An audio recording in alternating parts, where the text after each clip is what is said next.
Queridos irmãos, graça e paz, mais uma vez, nós vamos agora apresentar a última mensagem da série Nossa Visão, Missão e Nossos Valores. Hoje é a última, tá? E eu gostaria, hoje vocês já podem perceber que o nosso fundamento bíblico não é Atos 2, mas sim Colossenses, capítulo 1, versículo de 9 a 11. Por enquanto, a gente não vai ler porque nós vamos fazer uma ligeira recapitulação. Eu quero estimular os meus irmãos, inclusive quem nos assiste pelo canal, inclusive se inscreve e compartilhe, porque isso aqui tem trazido e vai levar muita edificação para os irmãos. Porque esses valores, embora seja uma declaração desta igreja, são valores espirituais que certamente vão servir para qualquer irmão, qualquer lugar, qualquer igreja, em qualquer lugar do mundo. Os valores cristãos, eles são válidos em qualquer lugar do mundo. Não é somente em Parnaíba ou Piauí ou Brasil, mas em qualquer lugar do mundo. Muito bem. Eu disse que os nossos valores, atenção, eu disse que os nossos valores, ou melhor, visão, missão e valores, eles são baseados em Atos capítulo 2, precisamente do 42 ao 47. A nossa visão é essa aqui, ó. Pode passar. Aí depois eu volto para cá. Olha aí a nossa visão. A nossa visão é ser uma igreja bíblica e aprovada por Cristo, preparada para o dia da vinda do Senhor e, claro, do arrebatamento. Nós cremos no arrebatamento da igreja. Nós cremos na vinda do Senhor. E nós entendemos que nem todas as congregações ou igrejas são aprovadas e preparadas. Eu já expliquei nas mensagens anteriores. E é só você olhar para a Bíblia que você vai entender o que eu estou dizendo. Jesus falou muito do despreparo para o dia da sua volta. As 10 virgens, 5 estavam preparadas, não é isso? E 5 não estavam preparadas. Jesus falou muito sobre isso, irmãos. Entende isso? Falou demais. E nós temos as igrejas do Apocalipse, aquelas 7 igrejas lá, somente 2 não foram reprovadas, né? Que foi Filadélfia e Esmirna, ok? Agora, vamos ver a nossa, nós estamos aqui só numa ligeira recapitulação, vamos ver a nossa missão. A nossa missão é ganhar almas para Cristo, muitas almas, e cuidar bem delas. Nós não estamos falando de bebês, estamos falando de vidas, de almas. Só que nós temos que cuidar. O cuidado para uma vida, espiritualmente falando, está muito relacionado ao ensino bíblico de qualidade, para que ela aprenda a palavra de Deus. Por isso nós temos escola bíblica, por isso nós temos o culto de quarta-feira de ensino bíblico, nós temos boas pregações, nós temos as células, nós temos estudos bíblicos, tudo isso com a finalidade de cuidar. O discipulado, entende? Tudo isso, classe para batismo, preparação de batismo e membresia e etc. Ok? Porque nós queremos cuidar. Visitamos os nossos convertidos, os novos convertidos, cuidamos e quando eles ou seja, quando a gente percebe uma necessidade maior, a gente se aproxima mais para ajudá-los nas suas dificuldades, né? Claro que tem uns que dão menos trabalho do que outros, espiritualmente, mas a igreja precisa estar disposta a ajudar e cuidar de todos. Eu posso ouvir um amém? E vocês ouviram que essa tarefa não é só do pastor. É de cada um de nós. Nunca pense que essa tarefa é do pastor, mas é de cada um de nós. Muito bem. Aí agora, inclusive, pode tirar pode deixar aí, pode deixar. Olha aqui, ó. Na primeira pregação, nós apresentamos os seguintes valores. Primeiro, uma genuína conversão a Cristo, ou novo nascimento. Isso é um dos valores. Porque fazer parte da igreja sem ser convertido é um grande problema para a igreja. Então nós falamos sobre isso. 2, ter o compromisso com Deus e tornar-se membro da igreja, e não apenas um mero frequentador. Você sabia que tem gente que quer ser frequentador da igreja, mas ele não quer ter compromisso com a igreja? Isso é outro problema. A igreja precisa dos seus membros, de compromisso. Número 3, fazer parte de uma célula, ou de um grupo pequeno, como alguns chamam. Sabe para quê? Para ter melhor comunhão com os irmãos e ser melhor pastoreado. A célula, ela ajuda no pastoreamento, porque é um grupo pequeno, menor. Então, eu quero desafiar os irmãos a irem para uma célula. Porque a célula, além de ser bíblica, ela é uma bênção. A célula. Ela é bíblica e uma bênção na vida de quem participa. A célula traz muita alegria, muita comunhão, amizade. A gente lancha, a gente estuda a Bíblia juntos, a gente ora. A casa se transforma numa casa de oração, né? Inclusive, coloque a sua casa à disposição para ter uma célula. Em nome de Jesus, e ore para que Deus levante líderes e anfitriões, no caso, né? Que é quem vai receber a célula na sua casa. Parabéns aos irmãos que são líderes e que recebem já uma célula na sua casa. Aí se cumpre Atos, capítulo 5, verso 42. No templo e de casa em casa, né? Muito bem. 4, fazer a classe de batismo e de membresia, que é para a pessoa entender o que a igreja ensina.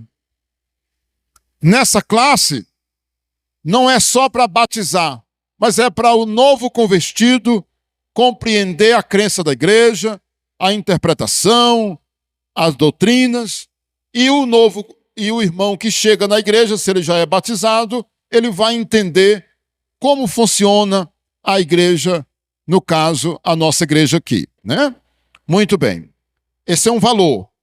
5, participar do programa de crescimento da igreja. Isso aqui, no dia que eu apresentei a mensagem, por causa do tempo, eu não falei. Pastor Isaías, eu não ouvi o senhor falando sobre isso. Que é o programa de crescimento da igreja?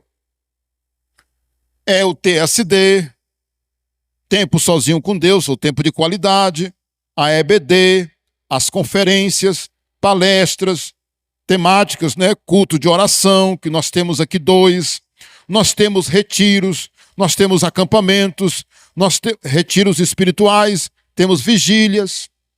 Então, tudo isso ajuda no crescimento espiritual do irmão.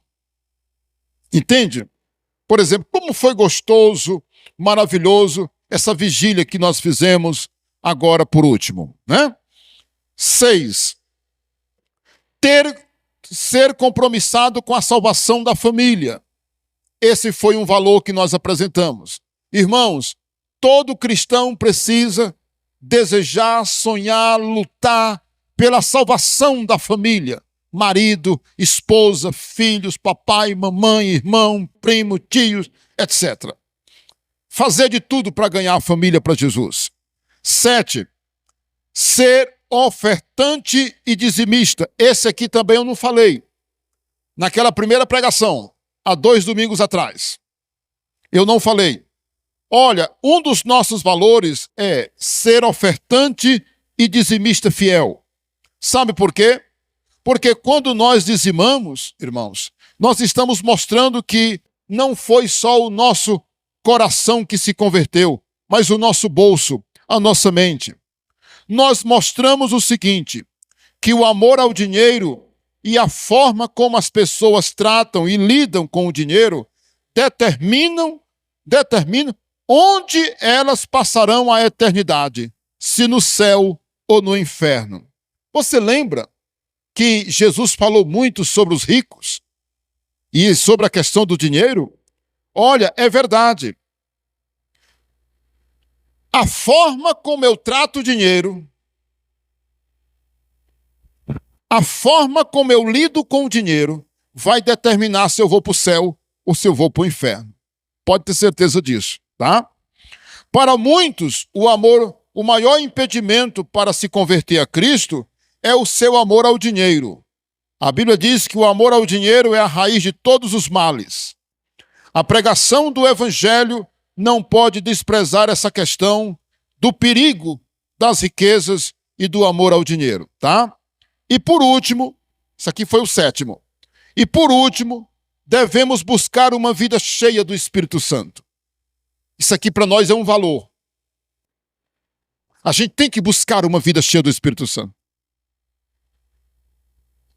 Nós temos que orar para que o Espírito Santo nos use, nos encha, nos consagrando a Deus. Olha, não se conforme em apenas dizer que você tem o Espírito Santo. Porque todo cristão tem o Espírito Santo. Mas a Bíblia ensina que devemos ser cheios dele. Nunca esqueça disso. Porque a pessoa pode, não, pastor, está tudo bem, obrigado. Mas temos que ter uma vida consagrada. Isso aqui foi a primeira. A segunda pregação sobre os nossos valores, aí não precisa repetir a visão e a missão. Nível 2. Nível 2. Ter um bom testemunho na sociedade e principalmente dentro de casa. Irmãos, é muito feio quando um cristão não tem um bom compromisso ou não tem um bom testemunho como cristão. Então nós temos que ter, inclusive dentro de casa. Número 2. Nos esforçar para ganhar almas para Cristo. Aqui eu não estou mais falando da família. Estou falando da sociedade. Eu disse nesse valor que aqui nós temos o evangelismo como estilo de vida. Que é isso, pastor?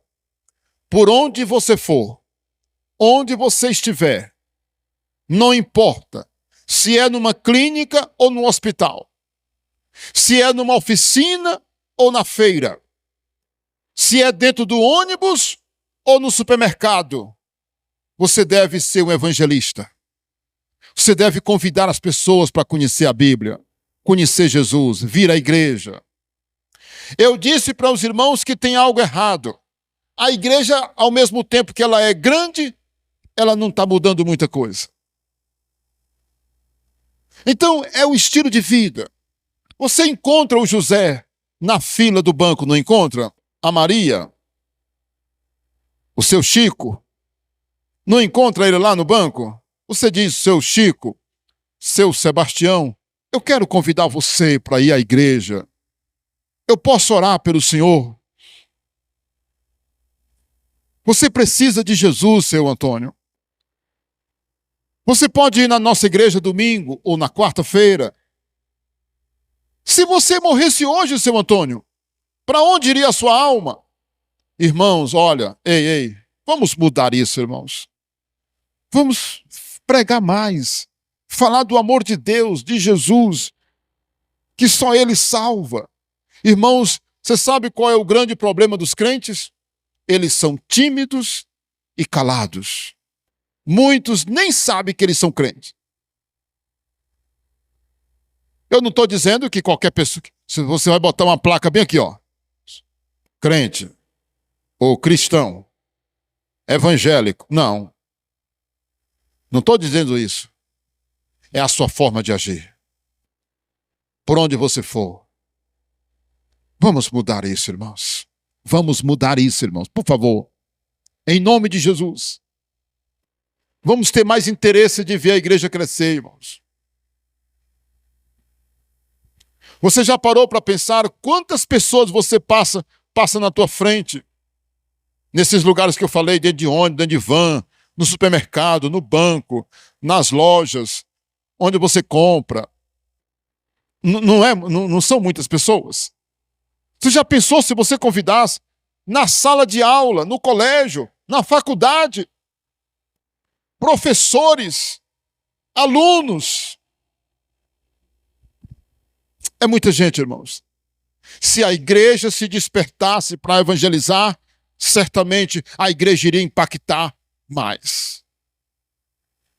Que Deus te use. A minha oração é que Deus te use, meu irmão e minha irmã. Que você perca essa timidez e que você fale. Pastor Isaías, eu não tenho essa ousadia que o senhor tem. Eu não tenho essas... Quem foi que disse que precisa de sabedoria? Você só tem que abrir a boca. Todo mundo sabe fazer um convite. Eu vejo essas mulheres que vendem produtos aí dessas empresas, que eu não quero dizer o nome aqui. Elas sabem oferecer. Na época de política, as pessoas sabem defender o seu candidato. Quando vai oferecer uma coisa, vender, as pessoas tentam convencer. Mas quando se trata de Jesus, na hora de vender uma coisa, explica não sei o quê, não sei o quê. Esse produto é bom, não sei o quê, o valor é tanto e tal, e tal. Mas quando é para falar de Jesus, parece que trava. Nós temos que orar, meus irmãos, para que essa coisa maligna saia de nós. Eu posso ouvir um amém? Isso foi o quê? O segundo, né? Do segundo nível. Terceiro, fazer missões, orar e contribuir para que o evangelho seja pregado em todo o mundo, ou em toda parte. Marcos 16, 15. 4. Procurar exercer o dom que Deus deu na igreja local. Nós sempre servimos a Deus na igreja local. Podemos servir fora da igreja local, mas enviado pela igreja local, né?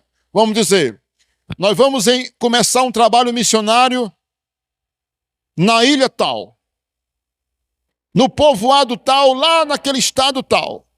A gente manda daqui, né? Então é através da igreja local, certo? Quem enviou Paulo e Barnabé para serem missionários, apóstolos, pregando ao redor do mundo naquela época, foi a igreja de Antioquia. Lembra disso?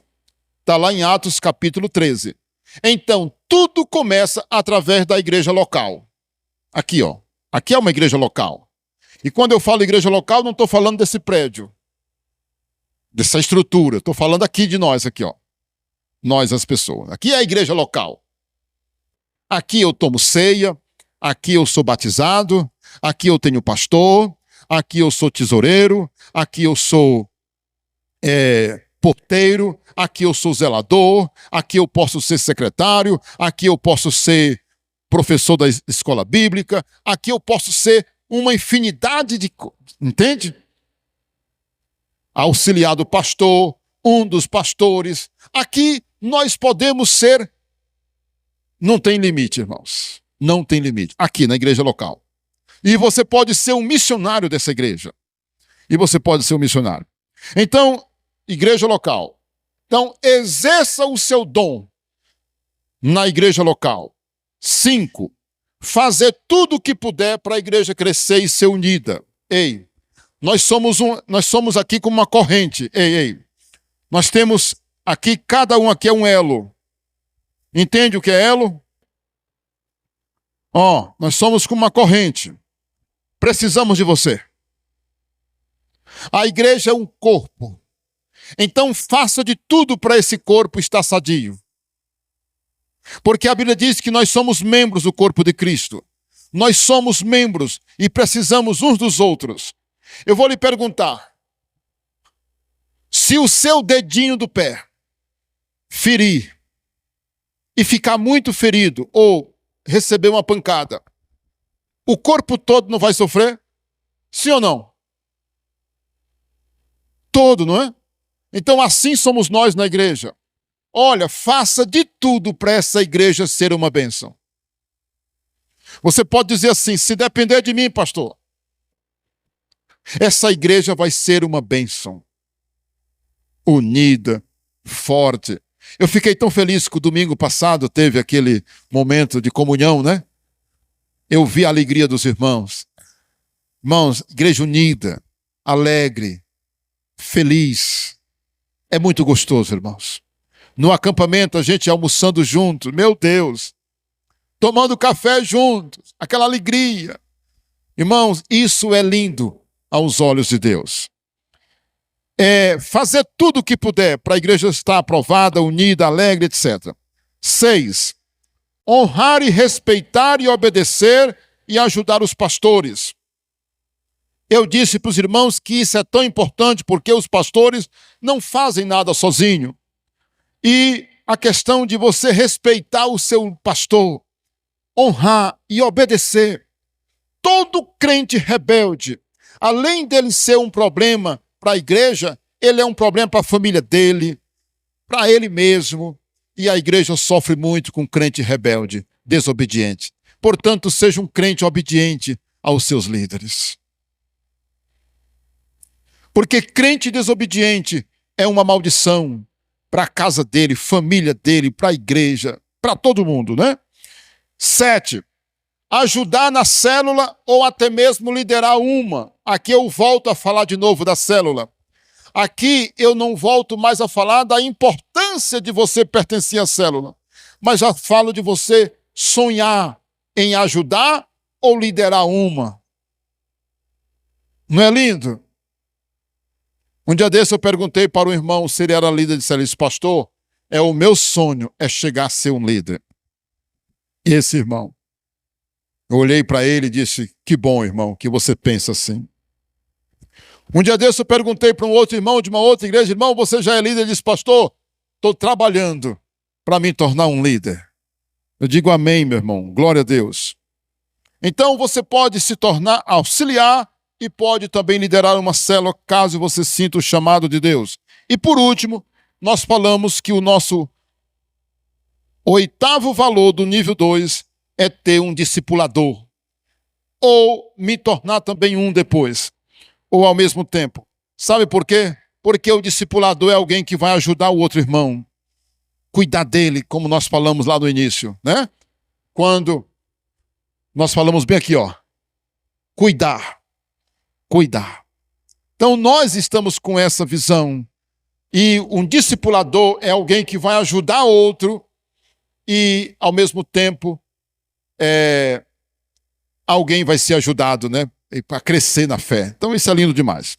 Pronto, eu me dou por satisfeito. Agora, nós vamos apresentar... Pode passar. Ó, nós vamos agora... volta lá para o primeiro slide, por favor. Primeiro, vamos ler Colossenses 1, versículos de 9 a 11. Colossenses 1, de 9 a 11.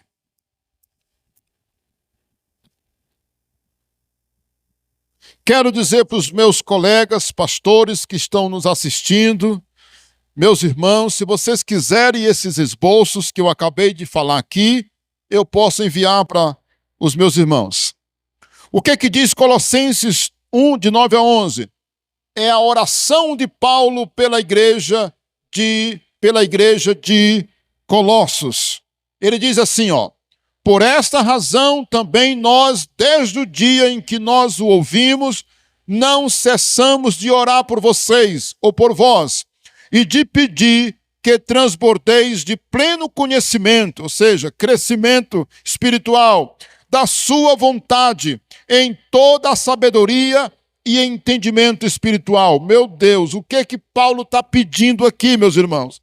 Ele não está pedindo cura, ele não está pedindo algum milagre físico, material, ele está pedindo o crescimento dos irmãos, o crescimento espiritual, sabedoria, entendimento.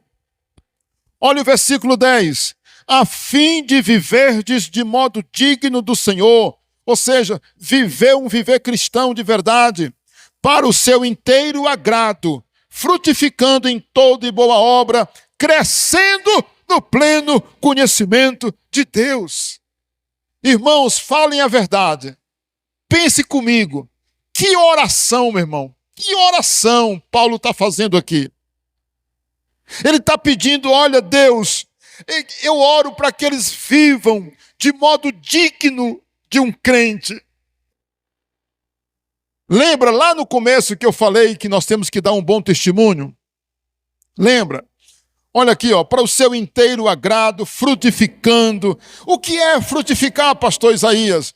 É coisas boas aparecer de você. Você ganha uma alma, você está dando aula na escola bíblica, você está trazendo mais alguém, você está cuidando de alguém, você está ajudando na célula, você já é dizimista, você já é ofertante. Rapaz, mas esse irmão está dando tanto fruto, aleluia! Ele está frutificando. Eu me lembro, eu me arrependo, mas eu me lembro que quando eu comprei a nossa casa, tinha um pé de laranja que parecia já velho, e ele não dava laranja.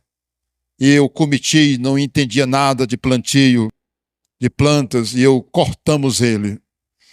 E eu me arrependo. Porque eu devia ter tido paciência, porque eu só cortei ele porque ele não dava fruto, irmãos. Por isso a Bíblia fala tanto de fruto, irmãos. A Bíblia diz que a árvore que não produz fruto será cortada. E Deus espera que a gente seja frutífero. A Bíblia fala muito nisso. Deus espera que a gente dê fruto. Por que, pastor, que o senhor se arrependeu de ter cortado? Porque eu poderia ter lembrado de colocar adubo, algum produto que pudesse ajudar esse pé de laranja a produzir laranja, né? Mas eu não sabia. Mas lembre que a Bíblia ensina que devemos frutificar. Vamos ler o 11? O que diz no 11? Sendo fortalecidos com todo o poder, segundo a força da sua glória, em toda perseverança, diga perseverança, e longanimidade, que quer dizer paciência, né? Com alegria. Quem pode dizer amém? Então, a nossa vida, irmãos, como cristãos, nós temos que viver essa oração aí do apóstolo Paulo, ok? Então, vamos apresentar os nossos valores de hoje. Terceiro nível. Bora lá? Bora lá. Pode passar. Olha aí, ó. Agora, um detalhe que eu não falei ainda. O primeiro nível é a conversão. O aspecto é desenvolver a conversão, o compromisso dele com Deus. Primeiro nível. O segundo nível que nós tratamos é eu me comportar como um verdadeiro discípulo de Cristo. Nós colocamos o seguinte aqui, ó. O discípulo comprometido com o reino. O número 1, o nível 1, é o discípulo ovelha. Eu acabo de me converter a Jesus e me torno ovelha. O segundo nível é eu ter o compromisso com o reino de Deus. Mas o terceiro nível, ali ó, o terceiro nível já é a minha maturidade. E eu lembrei, o primeiro é o nascimento. Lembra? O primeiro nível é o nascimento. Eu acabei de me converter. O segundo nível é eu jovem. É eu jovem. Mas o terceiro nível, irmãos, é eu adulto. É eu sendo um cristão, mas me comportando como adulto, não é como menino. Vocês conseguem entender? Todo mundo não sabe a diferença de um adulto para uma criança? Não sabe? Não dá para a gente perceber a diferença de adulto para criança? Ou então, de um jovem para uma pessoa mais madura, não dá para perceber? Todo mundo percebe, né, irmãos? A pessoa deixou de ser criança, mas é um junior, um adolescente. Muitas vezes não tem muita, né? Mas quando ele fica adulto, Quando ele pega a sua maioridade, o tempo da maturidade, aí é outra coisa. Aí ele já sabe decidir, ele sabe o que é bom, o que é ruim, e etc, né? Pois o nosso terceiro nível de nossos valores é a maturidade, tá? É a maturidade. Não esqueça dessa palavra, maturidade. Maturidade. Maturidade. É vivendo a maturidade cristã. Ok. Vivendo a maturidade cristã, nós entendemos que um dos valores, atenção, atenção, um dos valores de quem é maduro na fé é honrar o casamento. É viver um casamento abençoado por Deus. Lembra que agora há pouco nós oramos pelo casamento? Nós oramos, lembra? Olha, ei, casados, ei, quero dizer para vocês, o casamento de vocês é a coisa mais preciosa que vocês têm. A coisa mais preciosa que vocês têm não é carro, moto, casa. A coisa mais preciosa que vocês têm é o casamento de vocês, a família de vocês.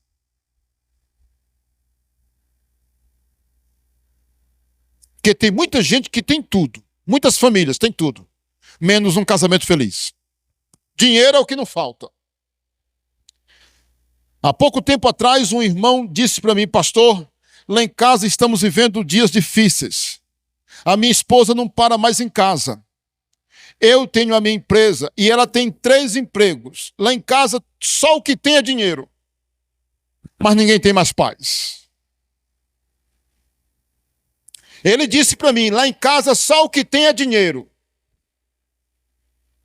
Mas eu não vejo mais a minha esposa, meus filhos, quando acordam, a esposa não está mais em casa, quando ela chega, eles já estão dormindo.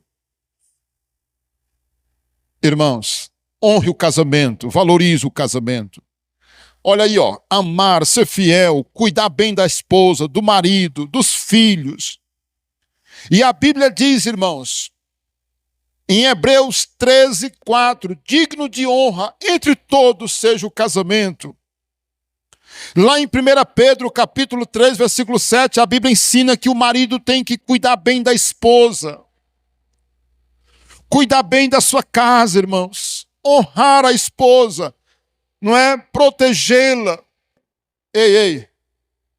Maturidade da ideia de que você vai viver um casamento feliz.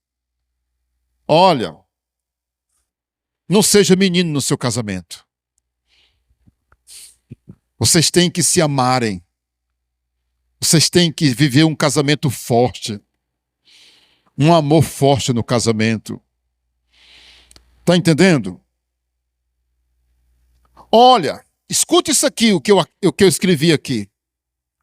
Dá para medir a maturidade de um cristão pela forma ou maneira como ele trata a sua esposa ou ela trata o seu marido. Dá para saber. O nível de fé dele. Porque quando nós temos um nível de fé balizada já, um nível de fé bem balizado, aliás, quando nós somos assim, conscientes, o casamento para nós, irmãos, vale ouro. A gente não negocia os valores da família e do casamento. Entende isso? Entende isso, né? Então, ontem eu tive o privilégio de casar 2 ovelhas, né? Casal jovem, fizemos o casamento deles ontem. Foi uma festa muito bonita. Recentemente tivemos também um casamento aqui. E eu quero dizer para os irmãos que o casamento é uma coisa muito linda. E olha uma observação.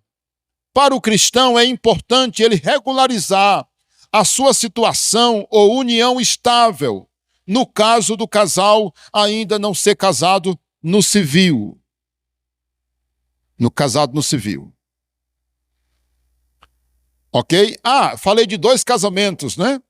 E agora, nessa semana, eu vou realizar um outro casamento, não é? De uma outra pessoa de um filho de um pastor que o pai, me convidou para celebrar o casamento do filho dele agora, nessa semana, né? Muito bem. Vamos agora apresentar o segundo valor do nível 3. Olha aí, ó. Se conservar puro ou em santidade na área sexual. Pastor Isaías, o senhor tem coragem de abordar esse tema numa pregação de domingo à noite? Sim.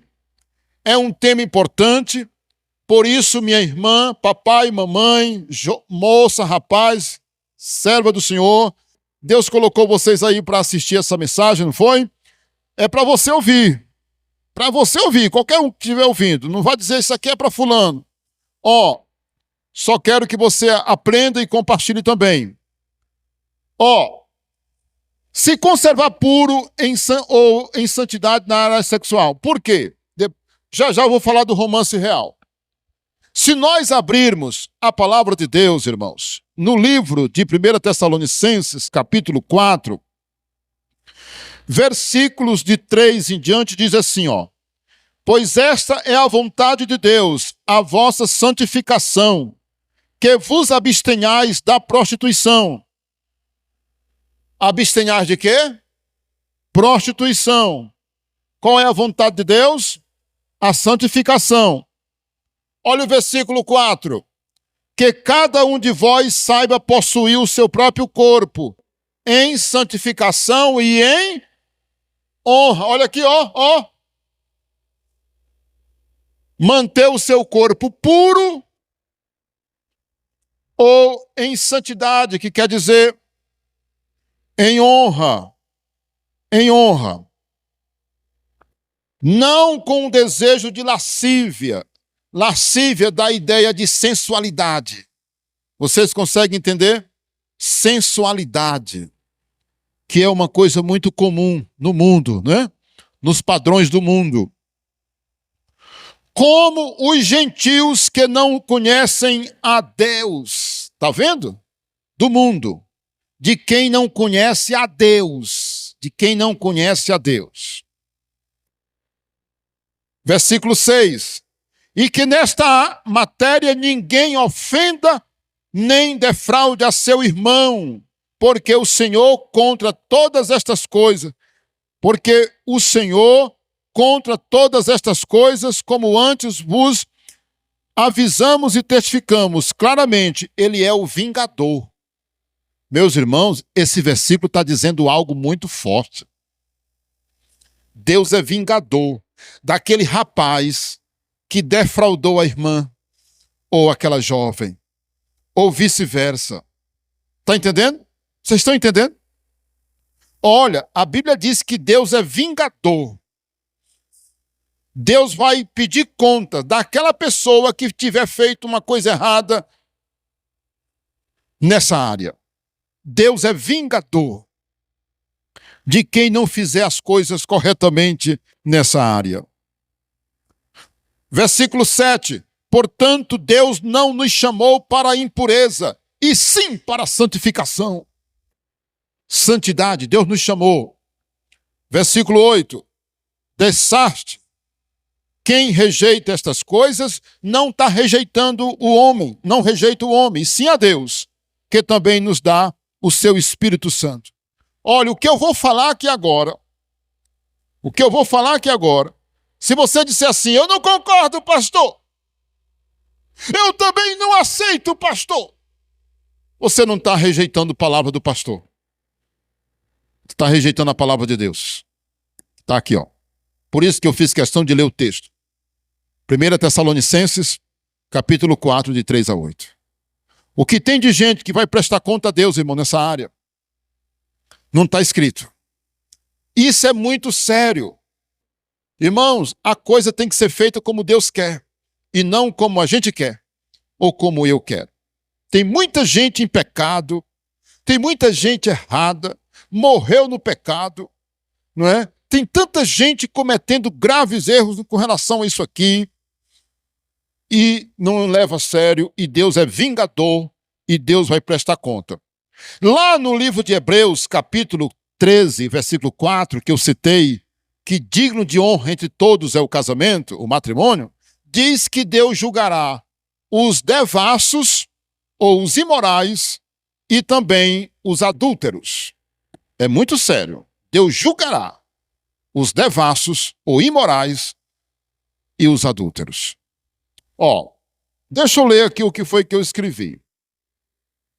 Ó, o cristão deve se conservar puro ou em santidade na área sexual, tendo uma postura diferente da do mundo, especialmente em relação a namoro. O cristão maduro entende a importância de manter o seu corpo puro em santificação e em honra. Tá claro até aqui? O cristão entende, o cristão maduro, veja que eu estou falando do nível 3, maturidade. Eu, como um crente maduro, quando eu sou novinho na fé, quando eu acabei de me converter, eu não entendo algumas coisas ainda, não é verdade? Mas como maduro, como eu já estou na maturidade, agora eu entendo a importância de me manter em santificação, o meu corpo, né? Muito bem. O cristão maduro entende a importância de manter o seu corpo puro em santificação e honra. Deve haver vigilância para não se dar ocasião à carne. O que é dar ocasião à carne? É fazer os desejos dela. Sugerimos ao irmão ou irmã praticar e defender e ensinar os princípios do romance real. Eu vou já explicar o que é o romance real no seu relacionamento sentimental. Aí aqui, irmãos, quando eu falo romance real no relacionamento sentimental, eu estou falando tanto daquele jovem que está novo de idade, como alguém adulto que conhece alguém, que acabou de conhecer uma pessoa e ela se interessa um pelo outro. Os dois devem praticar os princípios do romance real, ok? Do romance real. No seu relacionamento sentimental, não quero dizer tanto amoroso, mas pode também alguém colocar essa palavra aqui. É verdade que em muitos relacionamentos, olha aqui, é verdade que em muitos relacionamentos se ultrapassam os limites. São relacionamentos com muita sensualidade e um certo nível de intimidade que deveria ser guardado somente para o casamento. Esse é o padrão do mundo, irmãos. Tudo é permitido, os limites são ultrapassados, a pessoa fica com a consciência pesada, porque fez o que não devia ter feito. Quando o relacionamento não dá certo, aí é que o peso aumenta. Então nós temos que ter muito cuidado, irmãos. Coisas que deveria ser guardado para o casamento é praticado ainda no namoro ou nesse período antes do casamento. E aí, pessoal, o que é o romance real? O romance real é o tempo de se conhecer o caráter, o estilo de vida e as intenções da pessoa com quem se pretende se casar ou casar. Olha, o romance real, ele serve para essa finalidade. A moça vai conhecer o rapaz com quem o rapaz que ela tem algum interesse por ele e vice-versa. O caráter, perceber se ele é briguento, se ele é mau caráter, se ele compra e não paga, se ele é violento, se ele é um viciado, se ele é um péssimo filho. Olha, é um tempo de conhecer a pessoa. Meus irmãos, abra aí os jornais para você ver. O que é que tem, meus irmãos, de notícia na televisão? Como eu estou sendo gravado, eu não quero me aprofundar aqui, mas o que tem de violência, meus irmãos do céu? É muita coisa, irmão. Você sabe disso. Você sabe melhor do que eu. Todo dia, toda hora. mulheres que se envolvem com pessoas erradas e vice-versa, homens que se envolvem com mulheres erradas e pagam caro depois. E olha, o romance real é um tempo de conhecer o caráter, o estilo de vida, as intenções, certo? Dessa pessoa. É tempo de amizade, de firmar o compromisso. Tem gente que pensa que o romance real faz assim, ó. Fica longe de mim. Nós estamos no romance real. Não. O romance real não é para afastar. O romance real é para que você se conheça, para que o casal ou os dois se conheçam profundamente, mas sem máscara. Porque quando é aquela coisa, né? Aquele namoro nos padrões do mundo, aquela coisa, a pessoa está sempre ali com aquela máscara, pode estar sempre com aquela máscara, parecendo ser a melhor pessoa do mundo, um verdadeiro anjo. Educado, carinhoso e não sei o quê. Mas quando você tem apenas uma amizade e você está ali para conhecer a pessoa na realidade dela, no habitat dela, você vai ver quem é ela de verdade. Quem é ela de verdade. É tempo de amizade, de firmar o compromisso, de orar. Está orando? Estou, pastor, estou orando. E aí, Deus já falou com você? Já. Deus já confirmou? Já. Aleluia. Está orando mesmo? E a palavra, meus irmãos, mágica, que nós não acreditamos em palavra mágica, é só força de expressão. Você tem que dizer assim: Deus, tu que conheces o coração, mostra, confirma, Senhor. Ei, mas tem gente que ele já está tão cego pela paixão que ele não faz mais essa oração e ele vai se dar mal lá na frente, né? Muito bem. Eu creio que eu poderia falar mais, mas vamos correr. Olha aí o terceiro valor do nível 3. Lembra que esse nível é o nível da maturidade. Aqui eu já sou adulto. Olha aí, ó. Cuidar bem da saúde do corpo e ser um bom mordomo do tempo e do dinheiro. Irmãos, isso aqui é cá. Ó. Aqui é o corpo, mas Deus manda você cuidar bem desse corpo, irmãos. Olha, tem muita gente adoecendo porque não cuida bem da alimentação, come qualquer coisa. Olha, você está pecando contra o seu próprio corpo, viu? Nós temos que aprender a nos alimentar, irmãos. Olha, cristão, ele tem que aprender a se alimentar. Você sabe qual é o efeito da gordura no seu organismo, irmão? O que acontece quando você come gordura, por exemplo? Você tem ideia do efeito disso no seu corpo? No que isso vai causar no seu fígado? Irmãos, o que tem de gente se operando, por exemplo, da vesícula, tirando a vesícula, adoecendo, sentindo dores. O que acontece quando você não bebe água de qualidade, quando você não bebe água, quando você bebe qualquer coisa, o problema é que dá nos seus rins, as dores, as pedras. Irmãos, e assim por diante. Câncer. O que tem aparecido de câncer, meus irmãos, nas pessoas, porque elas não cuidam bem da saúde, come qualquer coisa, de qualquer jeito. Meus irmãos, por que que é importante também ser mordomo? A palavra mordomo quer dizer aquele que administra, né? O tempo, porque o tempo é precioso demais. O tempo é precioso demais. A Bíblia manda você remir o tempo. A Bíblia manda você remir o tempo, valorizar o tempo. E por que do dinheiro? Porque o dinheiro, irmãos, é uma bênção de Deus. Quando nós usamos bem o dinheiro, quando nós cuidamos bem das condições financeiras que Deus nos dá, gastando de forma correta, investindo da forma correta, não brincando com ele, valorizando cada centavo que nós temos, administrando bem.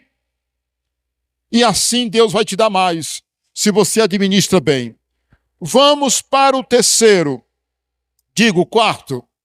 Olha aí o quarto. Buscar em primeiro lugar o reino de Deus e a sua justiça. Aqui eu tenho um complemento.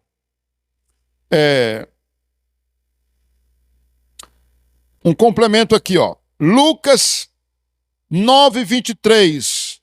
Abra comigo aí, ó. Buscar o reino de Deus e a sua justiça, né? Colocando a sua vontade, ou seja, a vontade de Deus, acima da sua. O que diz em Lucas 9:23? 9:23 diz assim, ó. Dizia Jesus a todos: se alguém quer vir após mim, a si mesmo se negue, dia a dia, tome a sua cruz e siga-me. Mateus 6:33 diz que devemos buscar em primeiro lugar o reino de Deus e a sua justiça. Aí vocês já sabem. Mateus 6:33. Então, por que para nós isso aqui é um valor, irmãos? E é um valor no nível da maturidade. Por quê? Porque um cristão maduro, olha, é lindo demais. Um cristão maduro, ele diz assim: não venha com essa para mim não, que eu não vou deixar de ir para a casa de Deus para ir para esse lugar aí não. Não venha com essa dizer que eu vou ganhar mais dinheiro e eu vou perder a minha família. Não. Olha, eu busco em primeiro lugar, meu amigo, as coisas de Deus. Não é lindo isso? A pessoa dizer assim, ó, não venha pensar que eu sou criança na fé, que eu não sou não. Olha, para mim o que tem importância é as coisas de Deus. Em primeiro lugar. Mas quando o camarada não é convertido ainda, quando é um novo convertido, e ele não entende muito, ele ainda cede, ele fica fazendo. Irmão, mas quando ele chega no nível de... não me venha com essa proposta não, que eu não caio nela não. Né? Então, pessoal, ele coloca o reino de Deus em primeiro lugar. E a vontade dele, que ele acha boa, não é? Ele diz assim, ó, a minha vontade eu faço assim com ela, assim, ó. Quem prevalece aqui é a vontade de Deus. Mas quando ele não é maduro, ele continua fazendo aquela briga. Ele quer fazer a vontade de Deus e a dele ao mesmo tempo. E dá tudo errado, né? Vamos correr? Bora lá? Olha aí o quinto. Nossos valores nível 3, quinto, né? Quinto valor. Praticar o ensino bíblico acerca dessas 7 palavras aí. E essas 7 palavras, elas aparecem em Colossenses. Vocês querem anotar aí? Colossenses 3, versículos de 12 a 15. Colossenses 3, de 12 a 15. Pastor Isaías, você me manda esse esboço? Mando, com todo prazer. É só você pedir. Eu lhe mando o esboço, não só dessa de hoje, mas das 3 séries. O que diz aí, ó?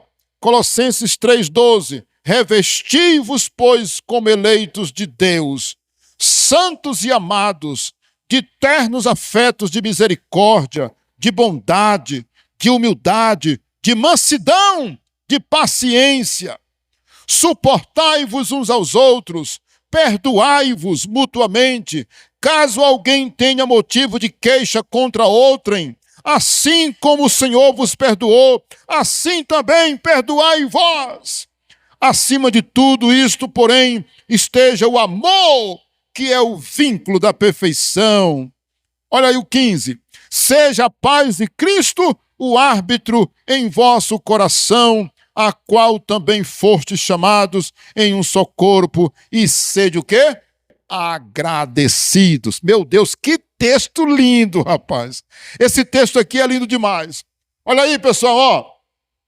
Pratique os ensinos bíblicos do amor, do perdão. Olha, tem gente que ele se diz cristão, mas ele não perdoa.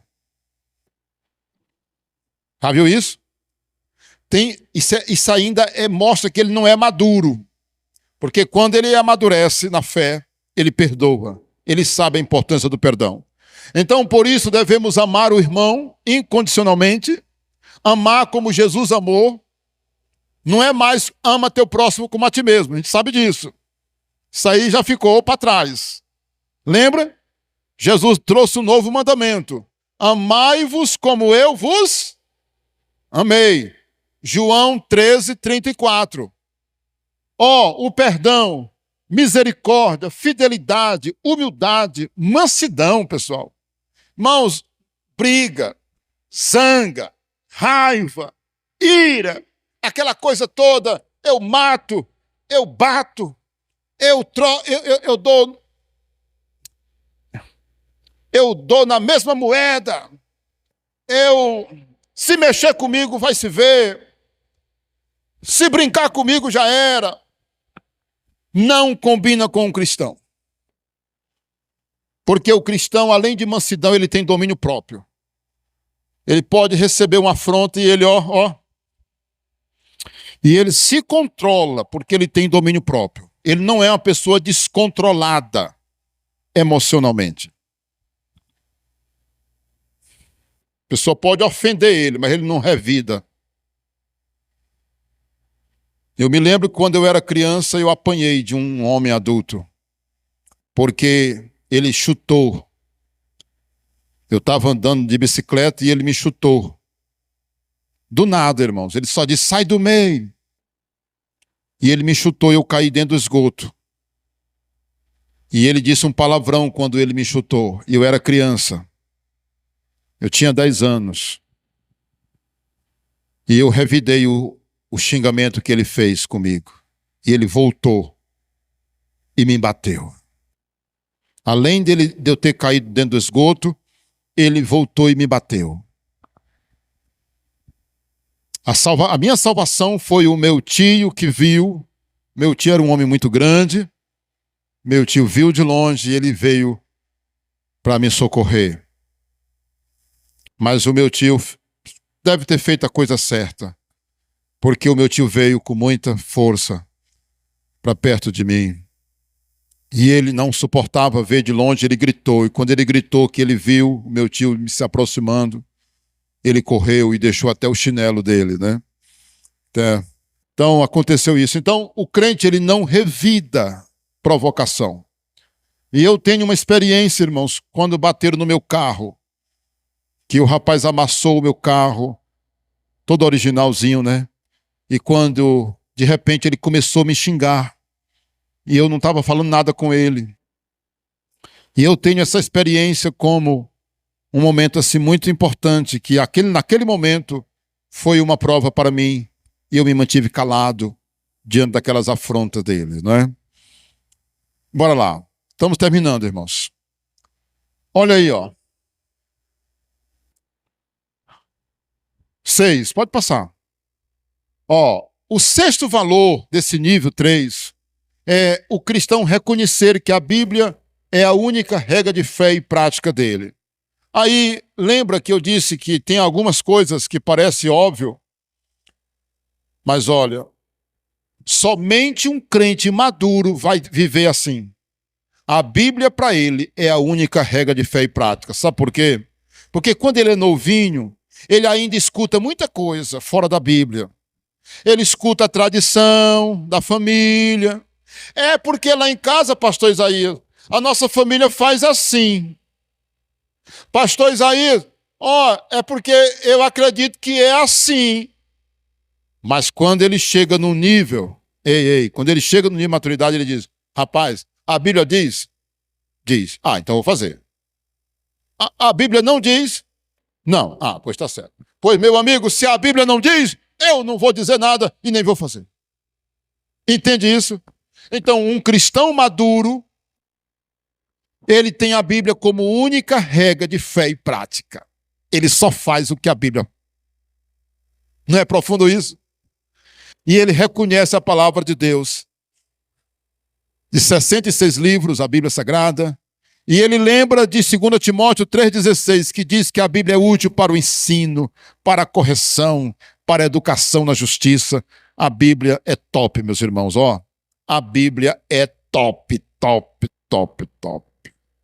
Bem-aventurados são aqueles que conhecem e seguem esse livro. Quem pode dizer amém? 7, são 8. Bora lá. Eita, letras grandes, né? Olha aí, ó. Rejeitar as obras da carne e manifestar o fruto do Espírito. Vocês lembram quais são as obras da carne? Vocês estão lembrados quais são as obras da carne? Gálatas 5, versículo 19. As obras da carne são conhecidas: prostituição, impureza, lascívia ou sensualidade, idolatria, feitiçaria, brigas, porfias, ciúmes, iras, discórdia, dissensões e facções, inveja, bebedices, glutonarias e coisas semelhantes a estas, a respeito das quais eu vos declaro que, como outrora vos preveni, que quem vive assim ou pratica estas coisas não herdarão o reino de Deus. Os que tais coisas praticam. Agora, o fruto do Espírito. 22. Mas o fruto do Espírito é amor, alegria, paz, paciência, benignidade ou amabilidade, bondade, fidelidade, mansidão, domínio próprio. Contra essas coisas não há lei. É o coração de Deus, né? O fruto do Espírito.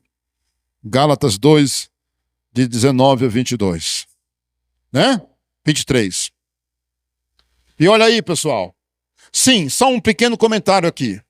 Então, se eu sou maduro na fé, eu digo assim, ó, obra da carne, sai-te. Vai-te para lá, coisa ruim.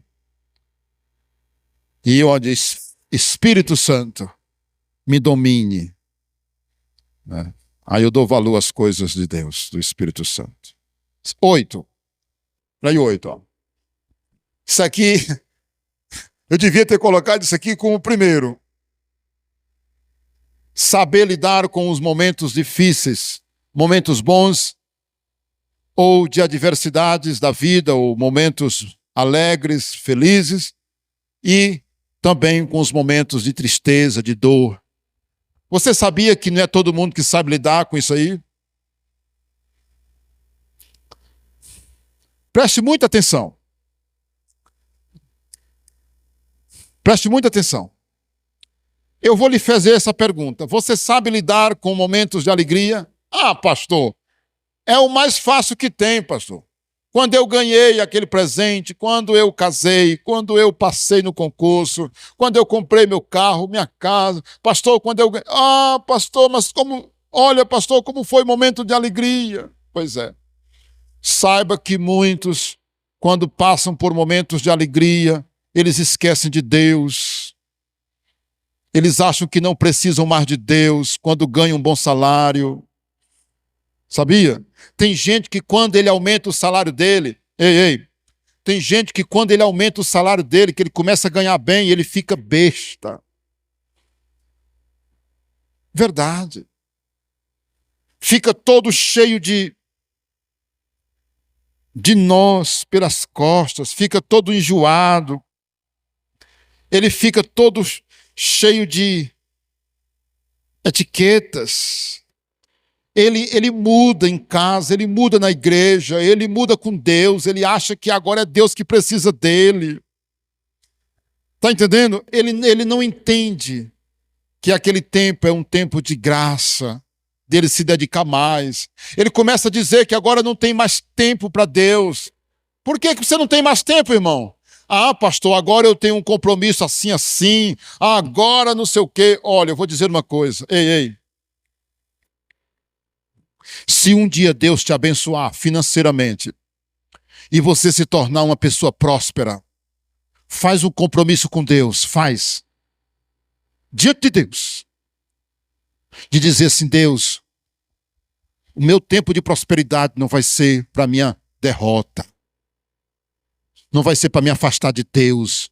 Não vai ser para me afastar da oração, da Bíblia Sagrada. Tem gente, irmãos, que ele orava enquanto ele era pobre, humildezinho, mas agora ele não tem mais tempo de ficar de joelho. Quando ele era pobrezinho, ele fazia muita coisa na igreja, mas agora que ele é mais importante, humanamente falando, financeiramente, ocupa um cargo importante, ele não quer mais fazer nada na igreja. E ainda comete alguns pecados, porque acha que agora é poderoso e pode cometer.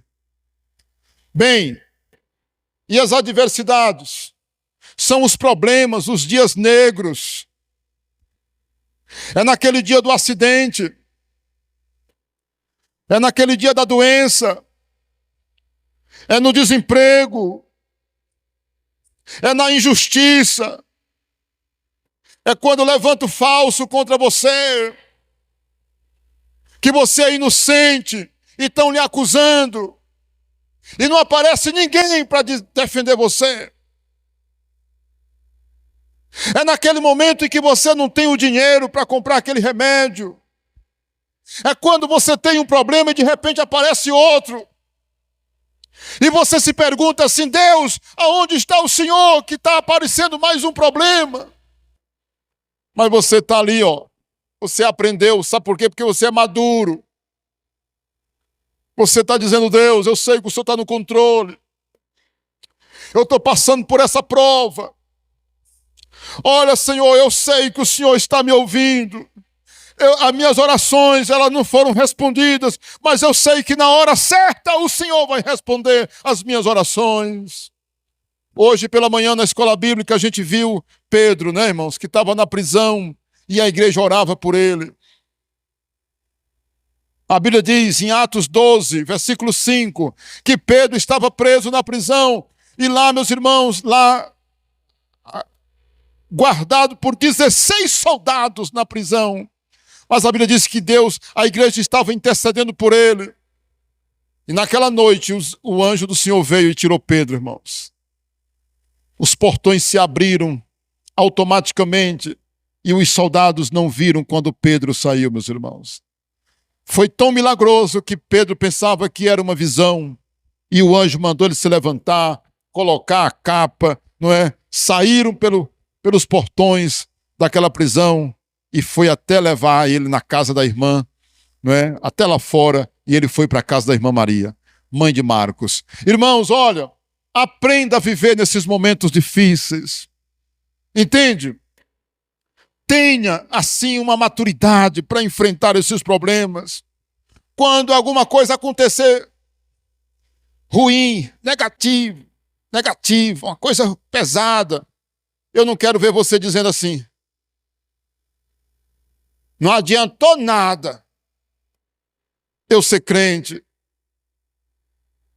Estou precisando disso. O que adiantou eu dar o meu dízimo?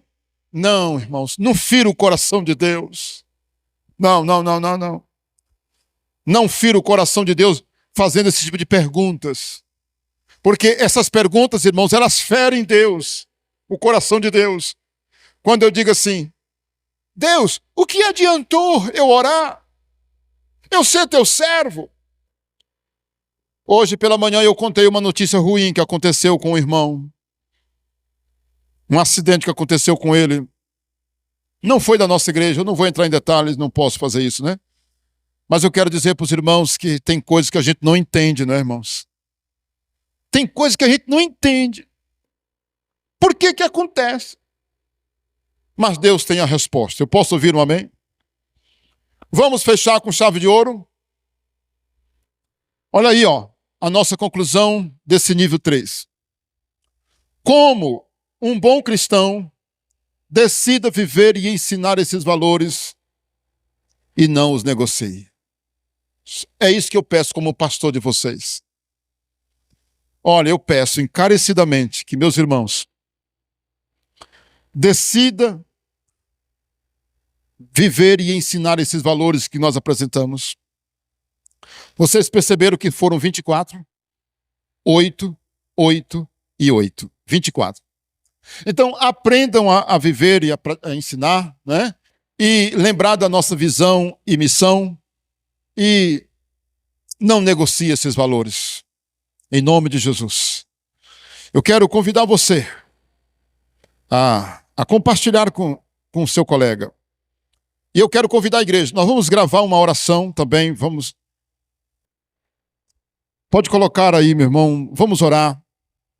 E eu quero convidar a igreja que fique em pé. E nós vamos selar essa série de pregações sobre os nossos valores. Eu queria que você orasse pela igreja, para que Deus esteja nos enchendo de sabedoria, nos capacitando em nome de Jesus. Eu quero que você diga assim: eu vou fazer isso. Eu entendi, pastor. Eu entendi o que o senhor quis dizer. Olha, quando eu falei aqui, por último, sobre lidar com momentos difíceis, eu esqueci de citar para vocês João 16:33, que Jesus disse assim, ó: no mundo passareis por aflições, mas tende bom ânimo, eu venci o mundo. Tende bom ânimo, eu venci o mundo. E lá em Efésios 6:13, a Bíblia diz assim, ó: portanto, tomai toda a armadura de Deus, para que possais resistir no dia mau, e depois de terdes vencido tudo, permanecer inabaláveis. Tem o dia mau. Aquele dia mau. Aquele dia terrível. Mas eu quero te dizer que naquele dia mau, Deus vai estar com você. Que Deus nos livre de tudo quanto é ruim, da doença, da enfermidade, dos homens maus, do acidente, de doenças, né? Em nome de Jesus. Vamos orar. Querido Deus e Pai, eu oro por cada pastor, cada colega meu, cada igreja, Senhor, cada irmão, irmã, nossas queridas ovelhas aqui na igreja nessa noite, Senhor. Deus, nós oramos para que esses valores sejam, além de vividos, praticados, eles sejam ensinados a outros irmãos. Deus, fortalece esta igreja. E fortalece a igreja do meu colega pastor. Que o Senhor abençoe, ó Deus, o teu povo.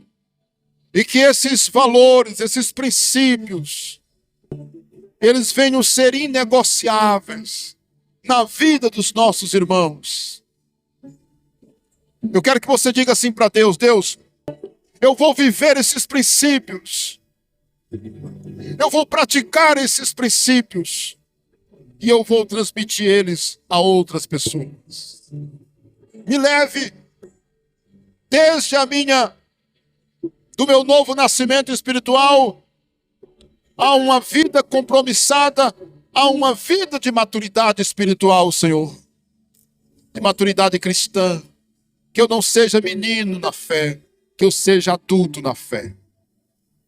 E nesse momento Deus está pedindo para eu fazer um apelo para você que não é cristão ainda. Que você, embora creia em Jesus, você não nasceu de novo.